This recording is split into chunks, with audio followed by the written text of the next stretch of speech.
Assalamualaikum warahmatullahi wabarakatuh. Saya Radita Aprilia dengan NIM 12 1207 21 818 akan menjelaskan tentang permasalahan pemilu di Indonesia.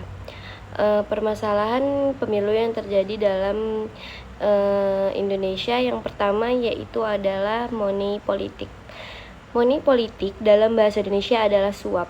Arti suap dalam Kamus Besar Bahasa Indonesia adalah uang sogok. Sedangkan istilah money politik atau politik uang, ia menggunakan uang untuk mengaruhi keputusan tertentu. Dalam hal ini, uang dijadikan alat untuk mempengaruhi seseorang dalam menentukan keputusan. Yang selanjutnya yang kedua yaitu dasar larangan praktek money politik dalam pemilu.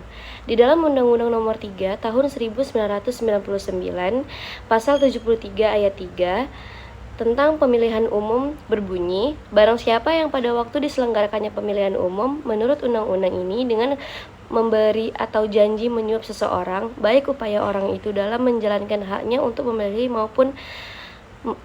maupun ia menjelaskan haknya dengan cara tertentu, dipidana dengan pidana hukuman penjara paling lama 3 tahun. Pidana itu dikenalkan juga kepada pemilih yang menerima suap berupa pemberian atau janji berbuat sesuatu. Yang selanjutnya yaitu unsur-unsur praktik money politik dalam pemilu. Ada 3. Yang pertama, penerimaan uang atau harta atau biasa disebut dengan suap, yaitu orang yang menerima sesuatu dari orang lain berupa harta atau uang maupun jasa supaya mereka melakukan permintaan menyuap. Yang kedua yaitu memberi uang atau harta untuk menyerahkan harta atau uang atau jasa untuk mencapai tujuannya. Nah, pemberi suap ini pada umumnya adalah mereka yang memiliki kepentingan terhadap penerima suap. Yang ketiga yaitu suapan berupa uang atau harta yang diberikan. Harta yang dijadikan sebagai objek suap beraneka ragam, mulai dari uang, mobil, rumah, motor, dan harta benda lainnya. Yang selanjutnya yaitu peran lembaga pemilu dalam menyelesaikan permasalahan pemilu di Indonesia. Yang pertama yaitu Badan Pengawas Pemilu atau Bawaslu. Bawaslu adalah lembaga penyelenggaraan pemilu yang mengawasi penyelenggaraan pemilu di seluruh wilayah negara kesatuan Republik Indonesia. Sebagai lembaga yang peranannya memiliki kewenangan besar tidak hanya sebagai pengawas umum, juga sebagai eksekutor hakim pemutus perkara berdasarkan amanat dalam Undang-Undang Nomor 7 Tahun 2017 tentang Pemilihan Umum atau Pemilu. Yang selanjutnya yaitu Komisi Pemilihan Umum atau KPU.